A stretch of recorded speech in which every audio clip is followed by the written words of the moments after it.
നമുക്ക് വേദയുടെ വിക്രത്തിന്റെ നാളത്തെ നല്ലൊരു കഥ കേട്ടാലോ?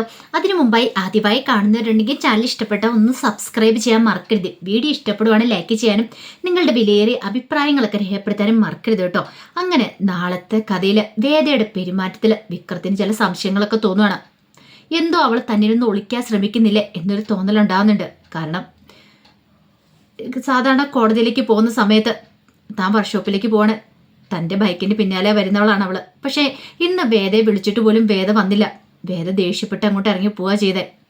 അതൊക്കെ ഓർത്ത് കഴിഞ്ഞപ്പോൾ തന്നെ വിക്രത്തിന് എന്തോ ഒരു പന്തികേട് തോന്നി. പോരാത്തന്നെ ശ്രീജടുത്തി പറഞ്ഞ കാര്യങ്ങൾ വേദയ്ക്ക് രാത്രി ഉറക്കം പോലുമില്ല. വേദ എന്തൊക്കെയോ ആലോചിച്ചുകൊണ്ടിരുന്ന് കരയുന്നൊക്കെ ഉണ്ട്. എന്താ കാരണം എന്ന് അറിയാൻ തന്നെ തീരുമാനിക്കുകയാണ്. വേദ എങ്ങോട്ടായിരിക്കും പോയിട്ടുണ്ടായിരിക്കാം. ഒരു പക്ഷെ കോടതിയിലേക്കാണെങ്കിൽ തന്നോടൊപ്പം വന്നാൽ മതി. പക്ഷെ അവള് തൻ്റെ ബൈക്കിന് പിന്നാലെ കയറാൻ കൂട്ടാക്കില്ല.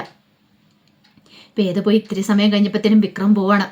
കുറച്ച് ദൂരം ചെന്ന് കഴിഞ്ഞപ്പോഴത്തേനും വേദ ഒരു ഓട്ടോറിക്ഷ ചെന്ന് ശ്രീകാന്തിന്റെ ഓഫീസിന് മുന്നിൽ ഇറങ്ങുന്ന കണ്ടു. അപ്പോഴേക്കും വിക്രത്തിന് സംശയമായി, ഇവളെന്തിനാ ഇങ്ങോട്ടേക്ക് വന്നേ? സാധാരണ കോടതിയിലേക്ക് പോകാനെന്നും പറഞ്ഞുകൊണ്ട് ഇവൾ ഇറങ്ങിയതാ വീട്ടിൽ നിന്ന്. പക്ഷെ ഇവിടേക്ക് വരേണ്ട കാര്യമില്ലല്ലോ. ഒരു പക്ഷേങ്കിൽ ശ്രീകാന്തിനെ കണ്ട് എന്ത് സംസാരിക്കാനായിരിക്കും? അച്ഛൻ്റെ തിരോധാനവുമായിട്ട് ബന്ധപ്പെട്ട എന്തെങ്കിലും കാര്യങ്ങളാണോ? അങ്ങനെ നൂറ് സംശയങ്ങളൊക്കെ വിക്രത്തിന്റെ മനസ്സിലുണ്ടാകുന്നുണ്ട്. അപ്പൊ വിക്രത്തിന് ശ്രീനിവാസനെ കാണണമായിരുന്നു. അപ്പം അതിന് വേണ്ടിയിട്ടും കൂടെയാണ് വിക്രം ഇറങ്ങിയത്. പക്ഷേ എങ്കിലും വിക്രത്തിന് ഒരു കാര്യം ബോധ്യമായി, എന്തൊക്കെയോ എവിടെയോ ഒരു കുഴപ്പമുണ്ട്. വേദ എന്നിൽ നിന്ന് എന്തൊക്കെയോ ഒളിക്കുന്നുണ്ട് എന്നൊരു ചിന്ത വരുവാണ്. പിന്നീട് വിക്രം നേരെ ശ്രീനിവാസനെ കാണാനായിട്ട് അങ്ങോട്ട് പോയി. ഈ സമയത്ത് വേദ ശ്രീകാന്തിൻ്റെ ഓഫീസിലേക്ക് കയറി ചെന്നു. ശ്രീകാന്ത് കാത്തിരിക്കുമായിരുന്നു വേദയെ. കണ്ടു കഴിഞ്ഞപ്പോഴത്തേനും പറഞ്ഞു, ആ വേദ വാ വാ വന്നിരിക്കാനൊക്കെ പറയണം. എന്താ ശ്രീയേട്ടൻ എന്നോട് വരാൻ പറഞ്ഞെന്താ?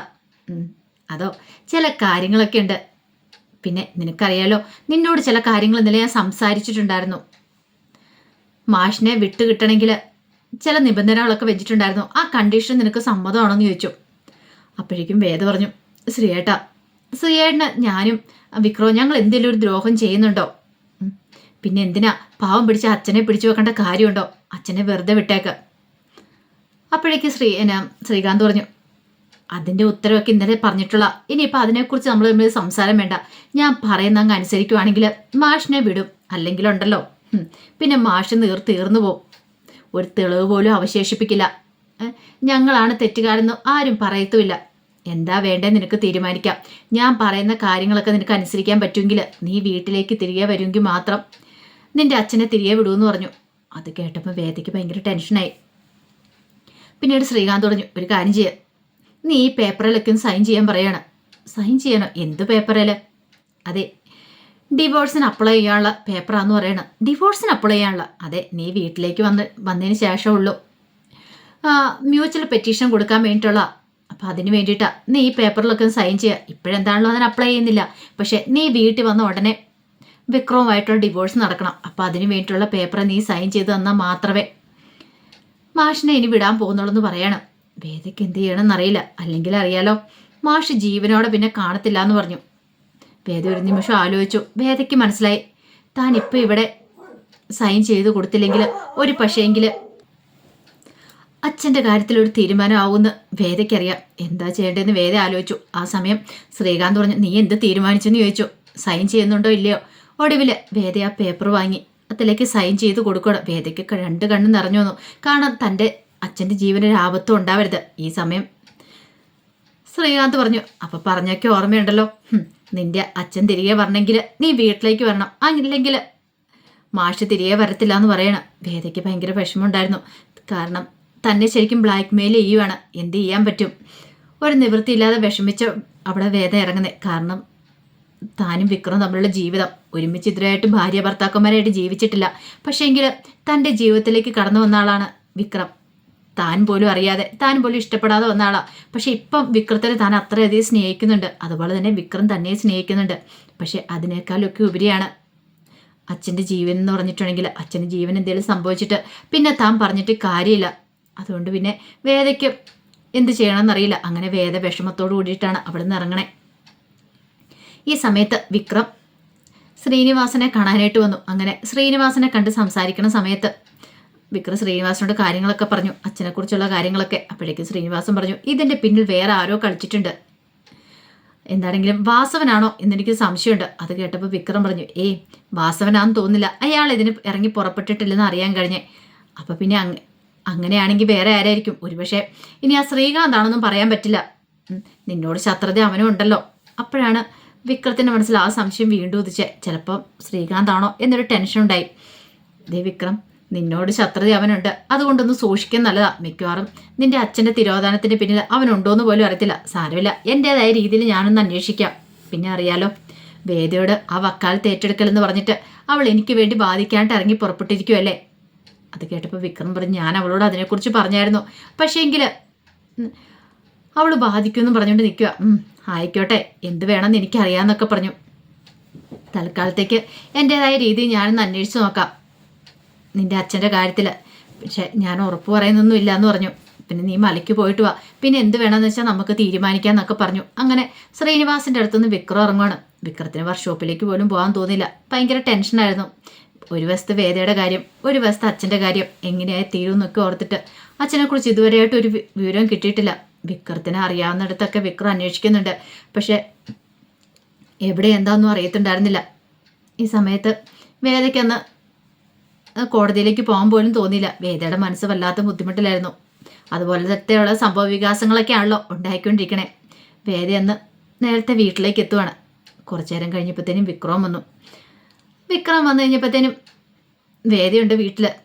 ഈ സമയത്ത് വിക്രം വേദയുടെ അടുത്തേക്ക് വന്നു. വേദയുടെ അടുത്ത് എന്നിട്ട് ചോദിച്ചു, അല്ല നീ SP ഓഫീസിൽ പരാതി കൊടുക്കാൻ പോകുന്നു പറഞ്ഞിട്ടോ, എന്തായി കാര്യങ്ങളെന്ന് ചോദിച്ചു. അപ്പോഴേക്കും വേദ പറഞ്ഞു, അത് പിന്നെ ഞാൻ പരാതി കൊടുക്കാൻ പോയില്ലല്ലേ. അത് പിന്നെ വേദയ്ക്ക് ആ പടൊരു വെപ്രാളമായിരുന്നു. വിക്രം പറഞ്ഞു, നീ എന്നോട് ചോദ്യം ചോദിച്ചില്ലേ, അച്ഛൻ്റെ തിരോധാനത്തിന് പിന്നിൽ ശ്രീനിവാസനാണോന്ന്. അങ്ങനെയാണെങ്കിൽ ഞാൻ നിന്നോട് തിരിച്ചൊരു ചോദ്യം ചോദിച്ചോട്ടെ, അച്ഛൻ്റെ തിരോധാനത്തിന് പിന്നിൽ നിന്റെ ചേട്ടൻ ശ്രീകാന്താണോ എന്ന് ചോദിച്ചു. അപ്പോഴേക്കും വേദ ഒരു ഞെട്ടലോടുകൂടി വിക്രത്തിനെ നോക്കി. ആ സമയം വിക്രം ചോദിച്ചു, എന്താ നീ ഞെട്ടിയെന്ന് ചോദിച്ചു. ഒന്നുമില്ല, എനിക്കറിയില്ല എന്ന് പറയാം. അല്ല, നീ എന്തിനാ നിന്റെ ചേട്ടൻ്റെ ഓഫീസിലേക്ക് പോയെന്ന് ചോദിച്ചു. ഇന്ന് അത് പിന്നെ എനിക്ക് ചേട്ടനെ കാണാമായിരുന്നു, 1-2 കാര്യങ്ങളൊക്കെ ഉണ്ടായിരുന്നു. ഒരു കാര്യം ഞാൻ പറഞ്ഞേക്കാം, അങ്ങനെ എന്തേലും കാര്യത്തിൽ നിന്റെ ചേട്ടൻ ഇതിനകത്ത് പങ്കുണ്ടെങ്കിൽ ഞാൻ പിന്നെ അടങ്ങിയിരിക്കും നിനക്ക് തോന്നുന്നുണ്ടോ? ഇനിയിപ്പം ശബരിമലയ്ക്ക് പോകാനായിട്ട് കുറച്ച് ദിവസം മാത്രമേ ബാക്കിയുള്ളൂ. പിന്നെ ഞാനൊരു വരവും കൂടെ വരും. ഒന്നിനെ ഞാൻ വെറുതെ വെച്ചേക്കില്ല, എൻ്റെ അച്ഛൻ എന്തെങ്കിലും സംഭവിച്ചിട്ടുണ്ടെങ്കിൽ എന്നും പറഞ്ഞുകൊണ്ട് ശ്രീകാന്ത് മുറിയിലേക്ക് അങ്ങോട്ട് കയറിപ്പോയി. ശ്രീകാന്തല്ല, വിക്രം മുറിയിലേക്ക് കയറിപ്പോയി. വേദയ്ക്ക് ഭയങ്കര ബുദ്ധിമുട്ടായിപ്പോയി. അങ്ങനെ കുറേ സമയം കഴിഞ്ഞപ്പോഴത്തേനും വേദ ആകെപ്പാടെ വിഷമിച്ച് വന്നിരിക്കുകയാണ്. വേദയ്ക്ക് എന്ത് ചെയ്യണമെന്ന് പോലും അറിയത്തില്ല. അപ്പം മുറിയിലേക്ക് വന്നിട്ടുണ്ടെങ്കിൽ വിക്രം അവിടെ ഉണ്ടല്ലോ, അതുകൊണ്ട് കമലയുടെ മുറിയിലാണ് വന്നിരിക്കുന്നത്. അങ്ങനെ അവിടെ വന്ന് വിഷമിച്ചിരുന്ന് ഇപ്പോഴത്തേനും ശ്രീജ അങ്ങോട്ട് വന്നു. ശ്രീജ വന്നിട്ട് ചോദിച്ചു, അല്ല നീ എന്താ വേദ വന്നപ്പോൾ മുതൽ ഇങ്ങനെ ഇരിക്കുന്നാണല്ലോ, വന്ന് എന്തെങ്കിലും കഴിക്കാനൊക്കെ നോക്കാൻ പറയണം. അപ്പോഴേക്കും വേദ പറഞ്ഞു, എനിക്ക് വേണ്ട ശ്രീജടത്തിന്ന് പറയണം. അങ്ങനെ പറഞ്ഞാൽ എങ്ങനെയാണ് ശരിയാന്നേ. രാവിലെ ഒന്നും കഴിക്കാതെ ഇവിടെ നിന്ന് ഇറങ്ങിപ്പോയത്, ഉച്ചയ്ക്ക് കഴിച്ചോന്ന് പോലും അറിയത്തില്ല. ദേ ആഹാരം കഴിക്കാൻ വാ, 4 മണിക്ക് വന്നിട്ട് നീ ഒന്നും കഴിച്ചിട്ടൊന്നും ഇല്ലല്ലോ, വന്ന് എന്തെങ്കിലും കഴിക്കാൻ പറയണം. അപ്പോഴേക്കും വേദ പറഞ്ഞു, എനിക്ക് വേണ്ടാന്ന് പറഞ്ഞല്ലോ, എന്തിനാ വേദ നീ ഇങ്ങനെ സങ്കടപ്പെട്ടിരിക്കുന്നേ? അച്ഛനെ കാണാത്തന്നെ ബുദ്ധിമുട്ടാണെങ്കിൽ പോലീസുകാരൊക്കെ അന്വേഷിക്കുന്നുണ്ടല്ലോ, അധികം വൈകാതെ തന്നെ അച്ഛനെ കണ്ടെത്തുക തന്നെ ചെയ്യും. നീ ആഹാരം കഴിക്കാതെയും കുടിക്കാതിരുന്നിട്ട് വല്ല കാര്യമുണ്ടോ? അമ്മയുടെ കാര്യം ഒന്ന് ഓർത്ത് വയ്ക്കേ. എല്ലാവരും അമ്മയെ ആശ്വസിപ്പിക്കുന്നുണ്ട്, പക്ഷേ എങ്കിൽ നീ ഇങ്ങനെ സങ്കടപ്പെട്ടിരുന്നാലോ, നിന്റെ സങ്കടം കണ്ടുകഴിയുമ്പോൾ ഞങ്ങൾക്ക് സങ്കടമാവില്ലേ?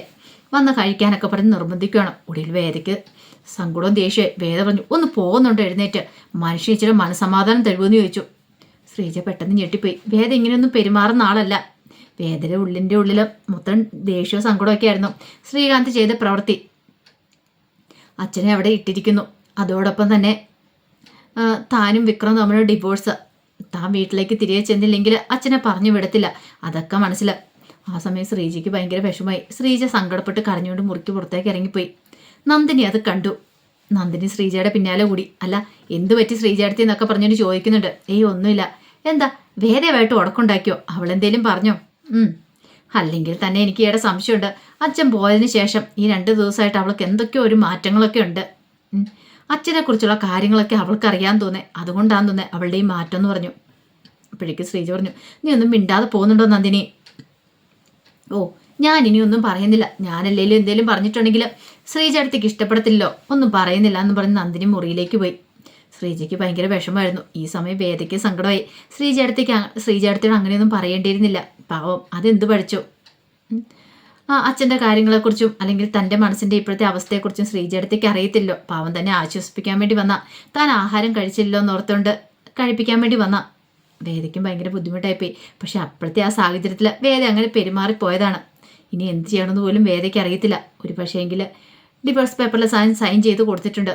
താൻ വീട്ടിലേക്ക് ചെന്നാൽ മാത്രമേ അച്ഛൻ ഇങ്ങോട്ടേക്ക് വരത്തുള്ളൂ. എന്ത് ചെയ്യണമെന്ന് അറിയത്തില്ലാത്തൊരവസ്ഥയെ വേദ ഇരിക്കുക.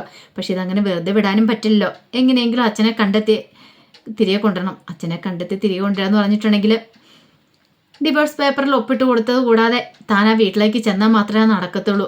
എന്ത് വേണമെന്നറിയില്ലാതെ വേദ ഇരിക്കുക. അപ്പം അതിൻ്റെ വിശേഷങ്ങളൊക്കെയാണ് നമ്മൾ കാണാൻ പോകുന്നത്. ആ വിശേഷങ്ങൾക്കായി നമുക്ക് എല്ലാവർക്കും കാത്തിരിക്കാം കേട്ടോ. ഒരിക്കൽ കൂടി എല്ലാവർക്കും ശുഭരാത്രി നേർന്നുകൊണ്ട് നിർത്തുന്നു. നന്ദി.